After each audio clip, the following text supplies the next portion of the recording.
In the early 1990s, fame did not arrive quietly for Selena Quintanilla-Pérez.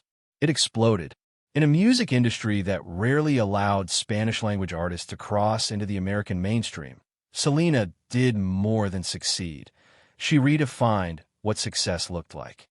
She was young, charismatic, bilingual in culture, if not always in language, and carried the aspirations of an entire Mexican-American generation that had rarely seen itself centered on national stages.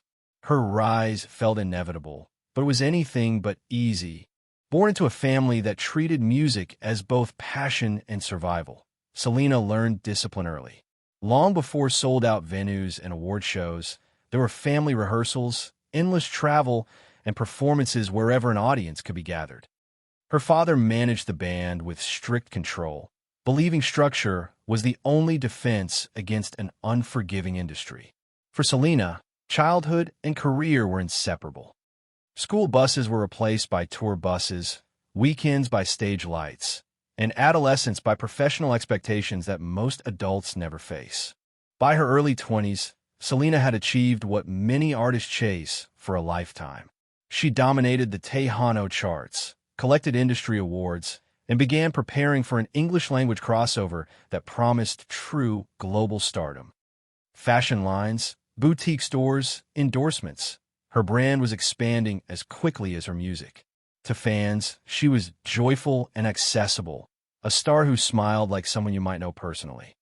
That sense of closeness became one of her greatest strengths, but also, in hindsight, one of her greatest vulnerabilities. Behind the scenes, Selena relied heavily on trust. Her schedule was relentless, her responsibilities multiplying. Like many young celebrities, she delegated. Fan clubs, merchandise, finances, and business operations were placed in the hands of people who appeared devoted, loyal, and grateful to be near her orbit. Among them was Yolanda Saldívar, a woman who would move from admirer to insider, from supporter to gatekeeper. At first, Yolanda's presence seemed harmless, even helpful. She presented herself as organized, passionate, and unwaveringly loyal. To Selena, that loyalty mattered. Fame can be isolating, and Yolanda offered something that felt rare: unconditional admiration combined with willingness to handle unglamorous work. Over time, this dynamic blurred professional boundaries. What began as fan activity evolved into managerial authority, financial access, and personal proximity. This is where the story quietly shifts tone. Success often hides its cracks until pressure exposes them. As Selena's empire grew, small irregularities began to surface: complaints from fans, confusion over finances, tension among staff. None of it seemed catastrophic at first. In fact, much of it was dismissed as jealousy, misunderstanding, or the inevitable chaos of rapid growth. Selena, known for her kindness and optimism, struggled to believe that someone she trusted so deeply could be working against her interests. What makes this chapter of the story so haunting is its normality. There was no single dramatic warning, no obvious villain revealed early on. Instead, there was gradual imbalance, power concentrating in the wrong place, accountability dissolving into personal loyalty, and a young star caught between ambition, compassion, and denial. By the time the danger became clear, the stakes were no longer just financial or professional. They were existential. This is the foundation of everything that followed. Before the crime, before the headlines, before the world learned Yolanda Saldívar's name, there was a system built on trust without safeguards. And once that system began to fail, the consequences would be irreversible. As Selena's career accelerated, the machinery around her became more complex and more fragile. Success multiplied revenue streams, but it also multiplied blind spots. Fan clubs expanded across cities, merchandise orders surged, boutique stores opened with ambitious plans. Each new layer required oversight, accounting, and coordination. For an artist constantly traveling and performing, trust became the operating system. And within that system, Yolanda Saldívar steadily accumulated influence. Yolanda's rise was not sudden. It unfolded through a pattern that in retrospect, feels unsettlingly familiar in celebrity ecosystems. She positioned herself as indispensable. She answered calls others ignored, handled logistics others found tedious, and framed every action as a sacrifice made out of love for Selena. When people complained, she explained it away. When receipts went missing, she promised to fix it. When fans said they had paid and received nothing, she implied misunderstandings or delays. Each issue, taken alone, seemed manageable. Together, they formed a picture no one wanted to see. Inside Selena's boutiques, tensions simmered. Employees described a sharp contrast in Yolanda's behavior, depending on whether Selena was present. When the star was around, Yolanda appeared supportive and cooperative. When she was not, staff reported intimidation, erratic decisions, and dismissals without explanation. Turnover increased. Bills went unpaid. Inventory records became inconsistent. Yet Selena hesitated to intervene decisively. She was young, empathetic, and deeply uncomfortable with confrontation, especially with someone she believed had devoted her life to helping her succeed. Family members began to notice the strain. Selena's father, who had managed her career since childhood, grew increasingly suspicious. He came from a generation that believed strict control was necessary to survive the music business, and Yolanda's expanding authority alarmed him. Complaints from fans reached the family directly. Missing merchandise, forged signatures, unexplained withdrawals. These were no longer rumors, but patterns. Quiet inquiries turned into internal investigations, and what they uncovered suggested more than mismanagement. It suggested deliberate deception. The confrontation, when it finally came, was tense and deeply emotional. Yolanda was presented with evidence of financial irregularities, checks allegedly forged, accounts opened under relatives' names, funds unaccounted for. Witnesses later recalled her demeanor shifting unpredictably, crying one moment, detached the next, offering explanations that failed to resolve basic contradictions. For the family, the conclusion was clear. Trust had been violated. Yolanda needed to be removed from Selena's business immediately. But the reality was not that simple. Selena's business affairs were entangled. Important documents were missing. Bank statements had vanished. Access to certain accounts still ran through Yolanda. Cutting ties instantly risked losing critical financial records, jeopardizing tax filings and expansion plans, particularly those tied to Mexico. Selena, caught between her father's warnings and her own belief in salvaging a working relationship, chose a cautious path. Yolanda was restricted, but not fully severed. It was a decision driven by practicality, and perhaps by hope that the situation could still be resolved without catastrophe. This period is where the tragedy tightens. Yolanda's power was slipping, and she knew it. Her identity, increasingly bound to Selena's world, was under threat. Friends and observers later describe her devotion as obsessive, even possessive. Selena was not just her employer or idol. She had become the axis around which Yolanda's sense of purpose revolved. The loss of that proximity meant more than losing a job. It meant losing control, relevance, and self-definition. In the weeks that followed, Yolanda's behavior reportedly grew more erratic. She purchased a firearm, claiming it was for personal protection. She made frantic phone calls, told conflicting stories, and attempted to arrange private meetings with Selena under the guise of returning documents or explaining herself. Each interaction carried a sense of urgency, as if time were running out. To those around Selena, alarm bells were ringing. To Selena herself, there was still a belief, perhaps a fatal one, that compassion and calm conversation could defuse the situation. What makes this chapter so disturbing is not just what was happening, but what was failing to happen. There was no clear firewall between personal loyalty and professional accountability. No external mediator stepped in. No security protocol was enforced. Selena was navigating adult crises with a young heart, trusting that reason and kindness would prevail. Instead, she was walking into a narrowing corridor of risk, where unresolved conflict, wounded pride, and unchecked access converged. By late March of 1995, the structure holding everything together was visibly cracking. Documents were still missing. Meetings were growing more tense. And Yolanda, facing exposure and exclusion, was becoming increasingly desperate. The story was no longer about money or mismanagement. It was about control slipping away, and what someone might do when they believe they have nothing left to lose. By the final days of March 1995, the situation surrounding Selena Quintanilla-Pérez had moved beyond internal conflict and into a dangerous psychological standoff.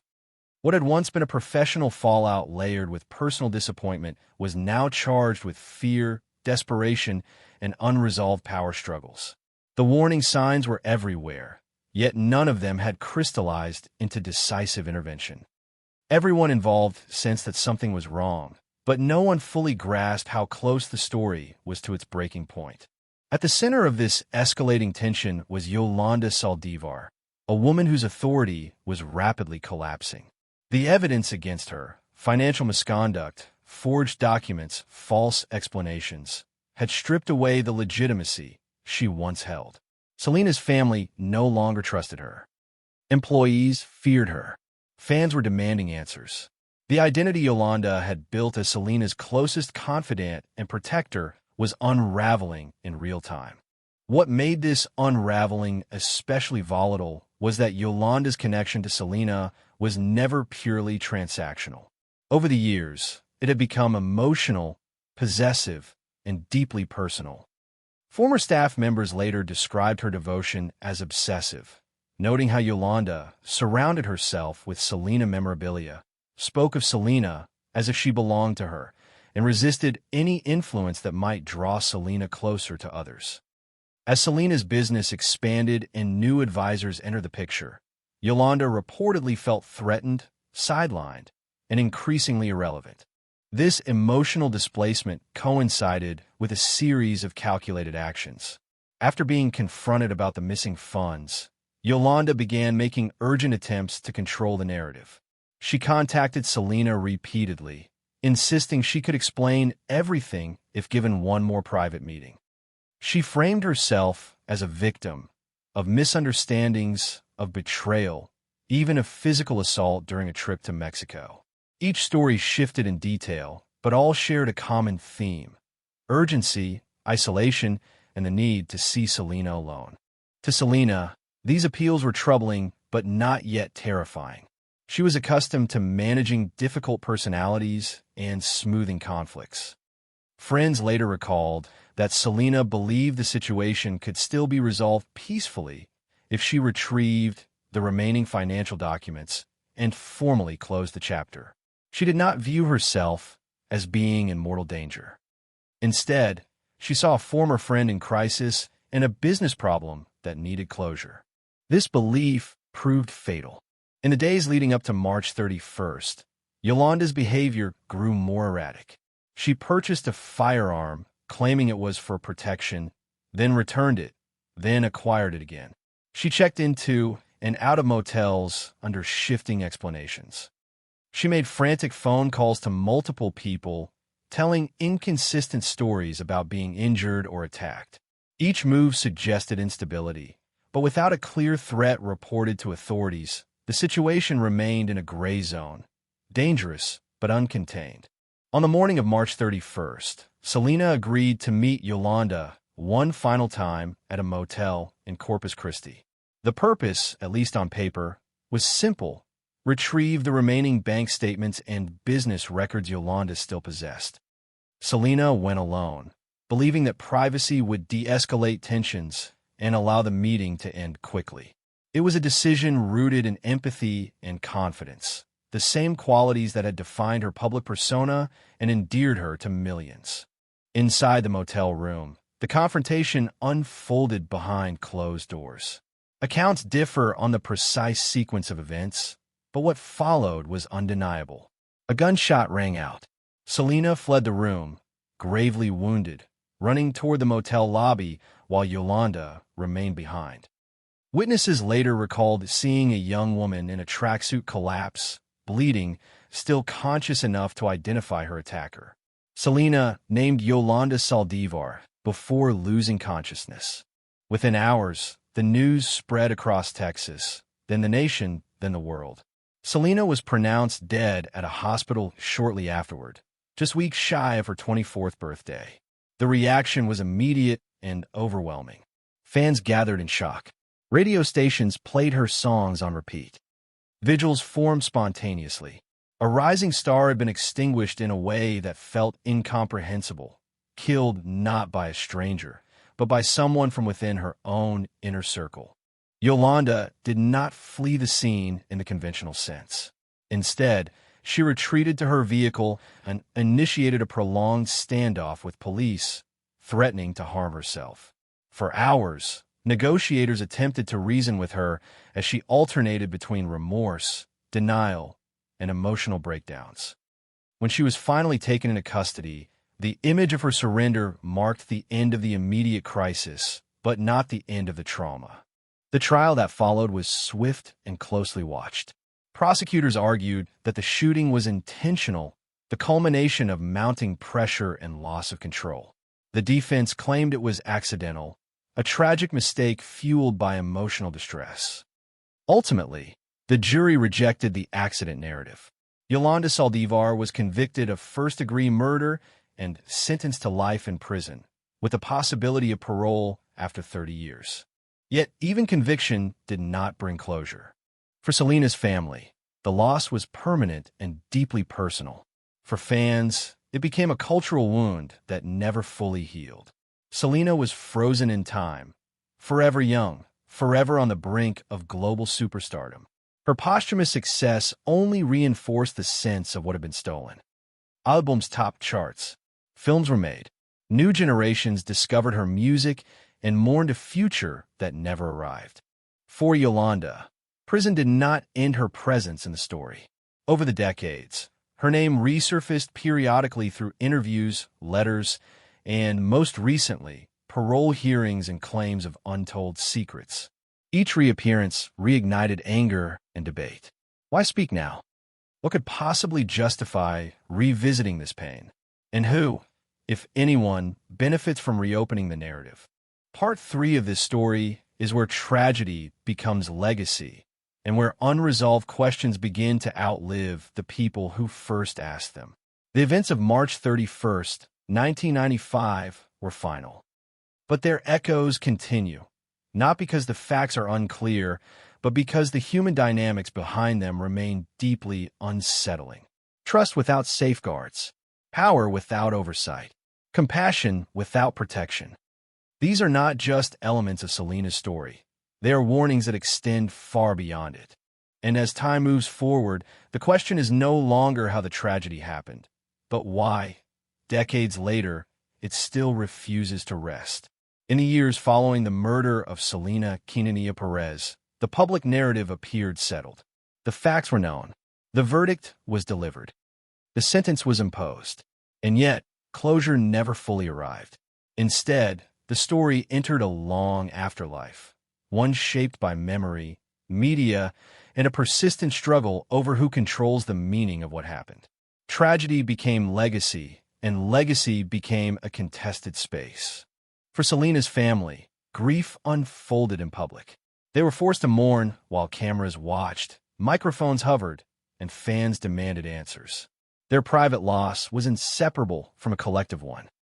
Selena had represented possibility, cultural pride, youthful ambition, and a sense that barriers could be crossed without surrendering identity.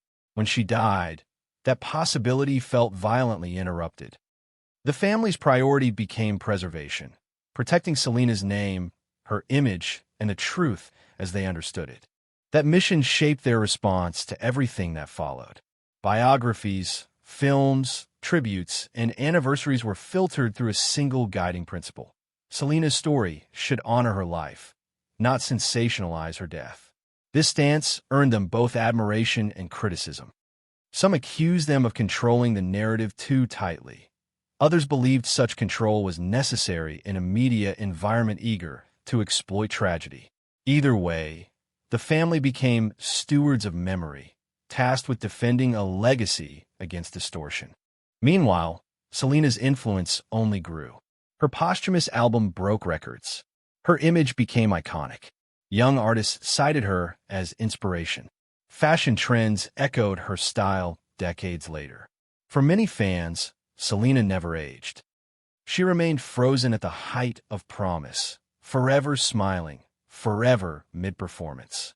This mythic status intensified emotions around the crime. Any mention of the perpetrator felt like an intrusion, a reopening of wounds that time had not healed. Inside prison walls, Yolanda Saldívar lived a very different afterlife. Cut off from the public, but never fully absent from it, she became a symbol rather than a person. To fans, she was the embodiment of betrayal. To the legal system, she was an inmate serving a life sentence. To herself, she reportedly maintained a narrative of accident and misunderstood intent. These parallel realities never intersected, yet they existed side by side for decades. Over the years, Yolanda's name resurfaced intermittently through letters, rare statements, and eventually parole eligibility. Each resurfacing triggered outrage. The idea that she might one day walk free was intolerable to many. It was not just about punishment, it was about moral balance. Selena's life had been taken at 23. The permanence of that loss seemed incompatible with the possibility of Yolanda's release. This tension came to a head as parole discussions approached. Public reaction was swift and emotional. Fans organized petitions. Comment sections filled with anger and disbelief.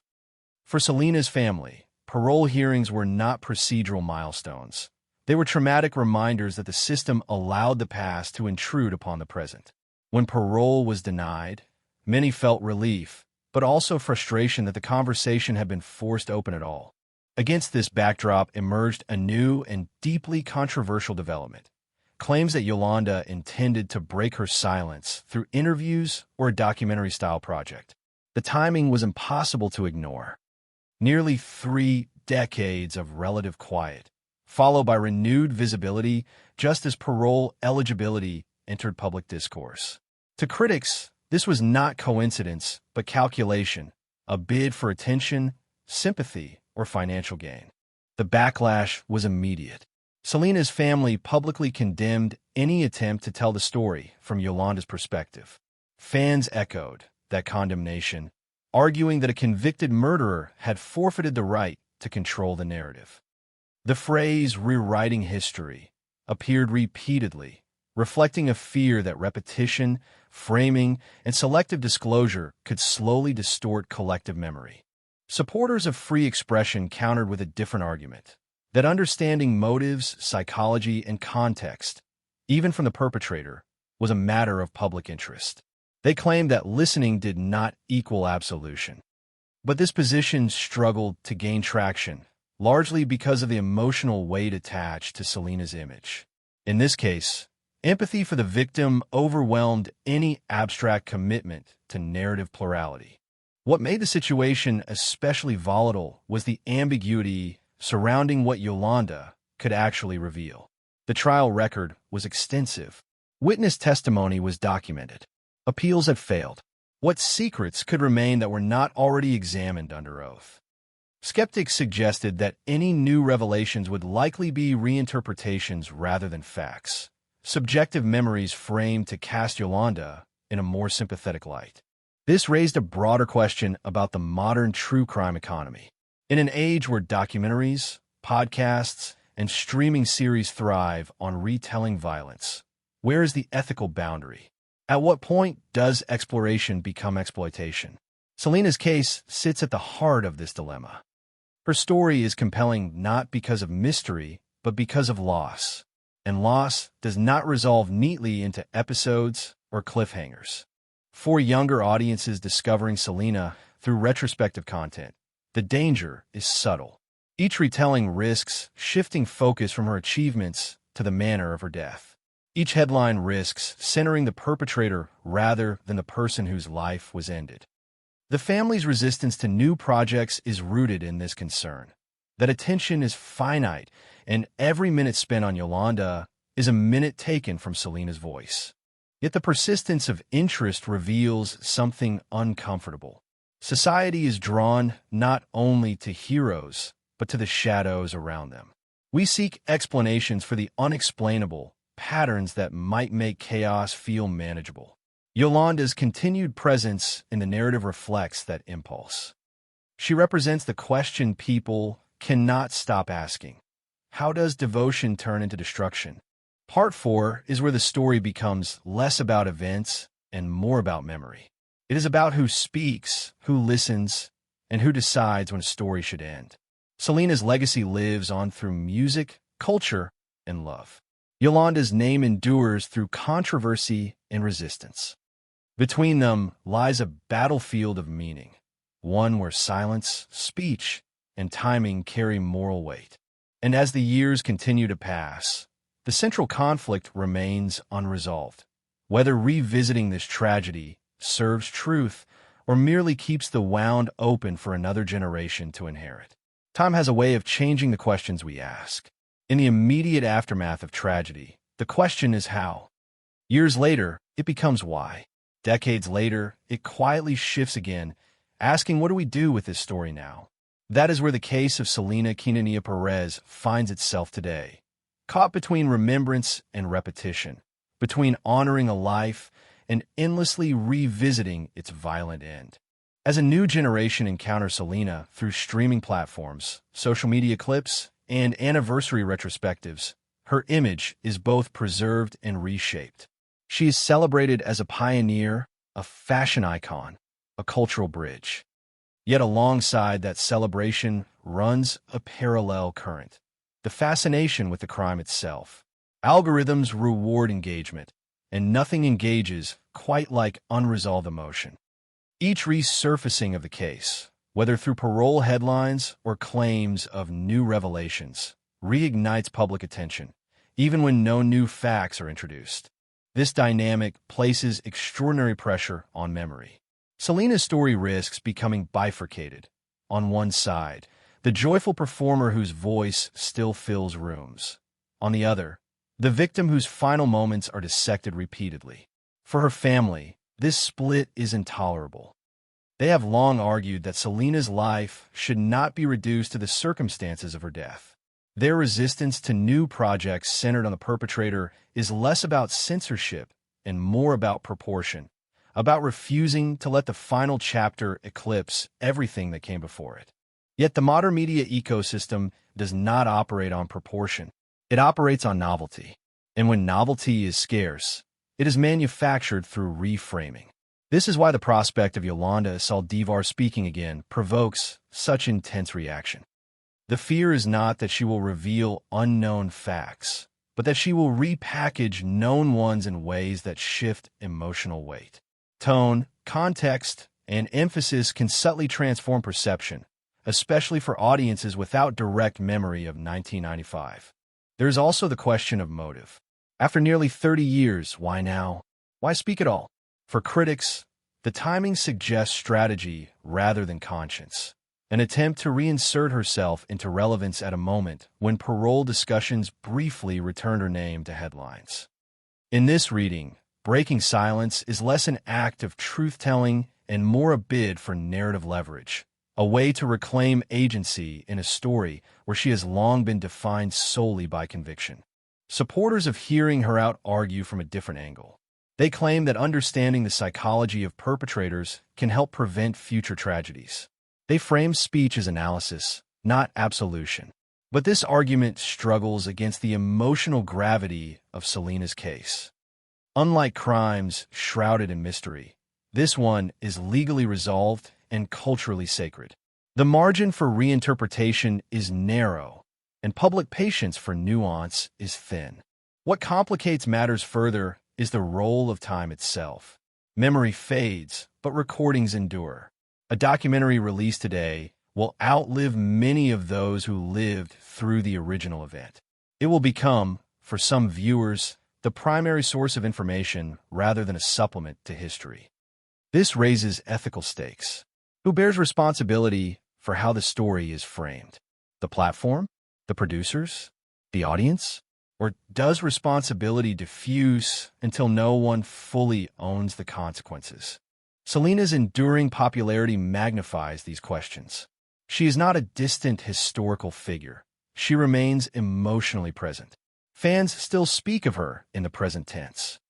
They celebrate her birthday, mourn her death anniversary, and teach her songs to children who were born decades after she died. In such a context, reopening the case feels less like analysis and more like intrusion. It disrupts a collective act of remembrance that is settled into a fragile equilibrium. For Yolanda, however, time has moved differently. Prison years compress identity. Life becomes defined by routine, reflection, and narrative rehearsal.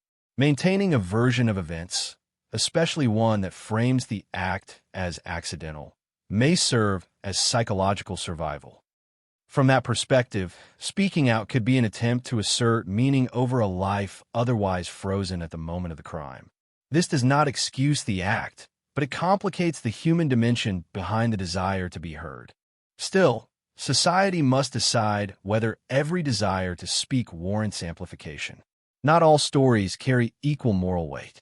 Not all perspectives deserve the same platform. In cases of extreme violence, silence can itself be an ethical stance, not imposed, but chosen by a community unwilling to reward harm with attention. This is the position many of Selena's supporters take.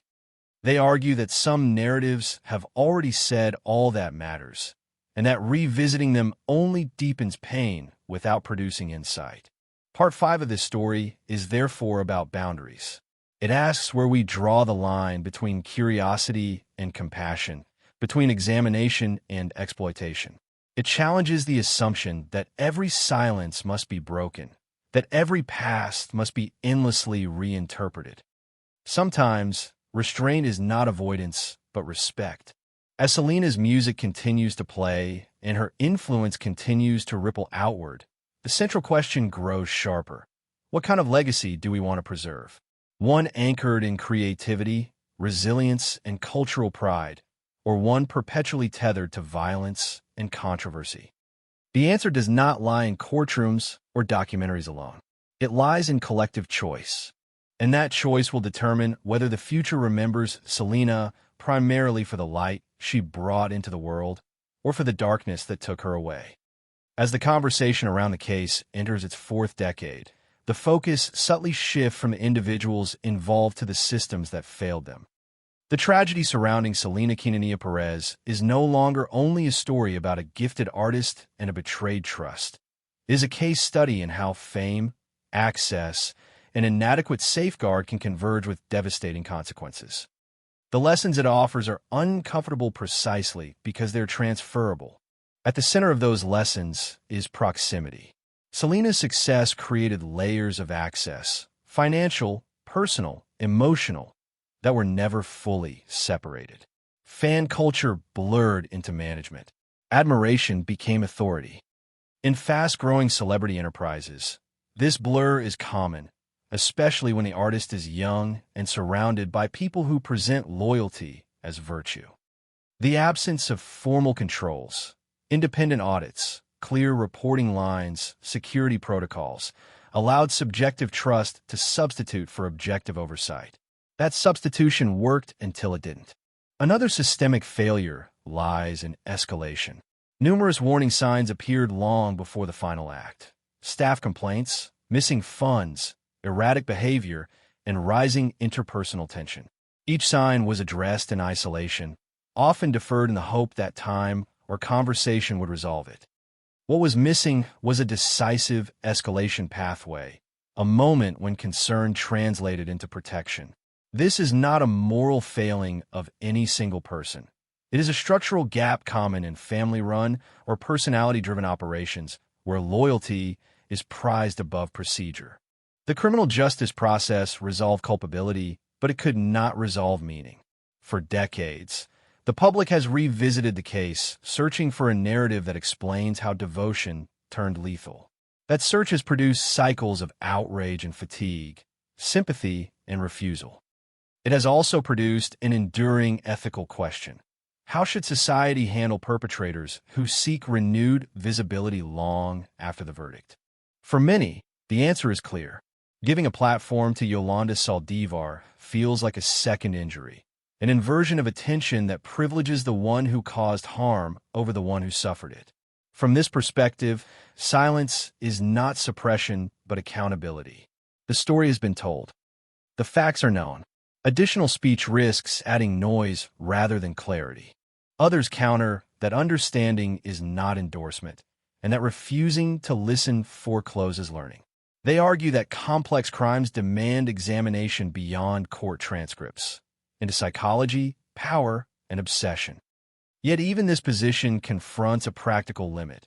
Context without control can easily become spectacle. In a media economy optimized for engagement, nuance is fragile. The loudest takeaway often drowns out the most responsible one. What endures, then, is the question of stewardship. Who is responsible for carrying this story forward, and how? Selena's family has chosen preservation, centering her work, her joy, and her impact. Fans have largely followed suit, keeping her present through celebration rather than dissection. These choices have helped ensure that Selena's legacy is expansive, not confined to a single day in 1995. There's also a generational shift underway. Younger audiences encounter Selena without the immediate trauma of loss. They discover her through playlists, fashion references, and biographical adaptations. For them, the risk is not forgetting the crime, but overlearning it, absorbing the end without understanding the life. Responsible storytelling must therefore rebalance emphasis, restoring scale to a narrative that time has compressed. Part 6 is about what comes next, not in terms of parole calendars or release dates, but in how institutions, music, media, and justice respond to the long tail of tragedy. It is about building safeguards that protect artists before harm occurs and ethical standards that guide attention after harm has already happened. It is about recognizing that some stories demand boundaries, and that those boundaries can coexist with curiosity. Selena's voice still resonates because it carried authenticity and generosity. Preserving that resonance requires intention.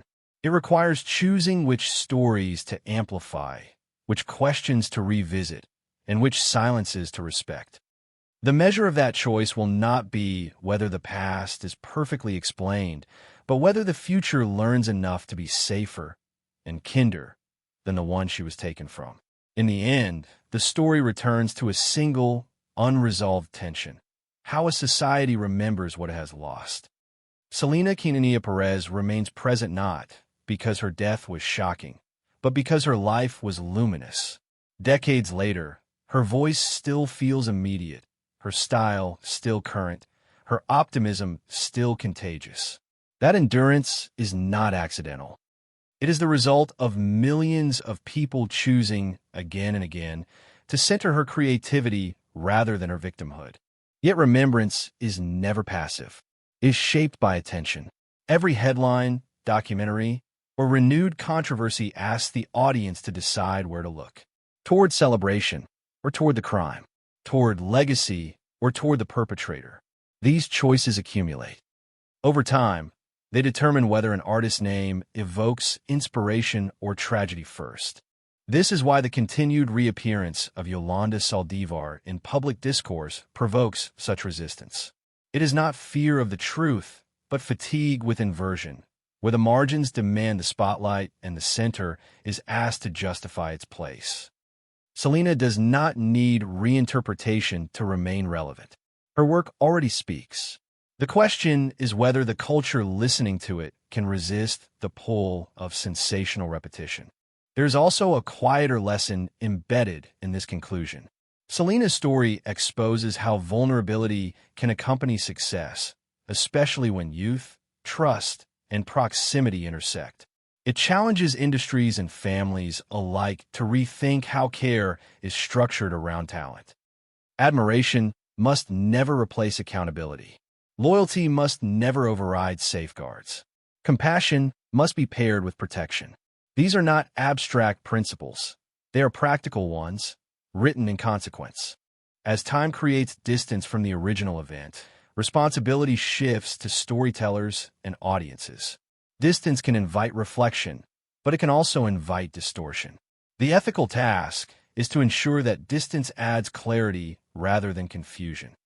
That means resisting the temptation to frame old pain as new revelation, and resisting the assumption that every silence is a mystery waiting to be solved. Selena's legacy offers a different path forward. It suggests that honoring a life does not require constant retelling of its end. It invites remembrance through music, through joy, through continuity. It reminds us that some stories achieve dignity not by being reopened, but by being held with care. And so the final question is not what else can be said, but what should be carried forward.